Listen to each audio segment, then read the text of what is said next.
ప్రపంచవ్యాప్తంగా అందరికీ తెలియచేయాలి, అందరిలో ఉన్నటువంటి శక్తిని పెంపొందించాలి అనేటటువంటి సత్సంకల్పంతో చేసేటటువంటి ఈ యొక్క యజ్ఞమే కాలభైరవ తత్వ ప్రచారం, కాలభైరవ ప్రక్రియ. కాలభైరవ ప్రక్రియ అంటే మనల్ని మనకి ఎలా కావాలో తయారు చేసుకోవడమే. మనకి ఏ లక్ష్యం వైపు మనం ప్రయాణించాలి, ఏ లక్ష్యాన్ని సాధించాలి అని తెలియచేసేటటువంటి అద్భుతమైనటువంటి క్రియా విధానమే కాలభైరవ క్రియ.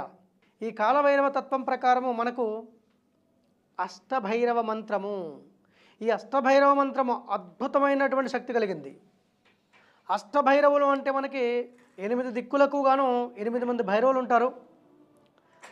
అసితంగ భైరవ, రురుభైరవ, చండ భైరవ, క్రోధ భైరవ, ఉన్మత్త భైరవ, కపాల భైరవ, భీషణ భైరవ, సంహార భైరవాయ నమః. ఇది అష్టభైరవ మంత్రం.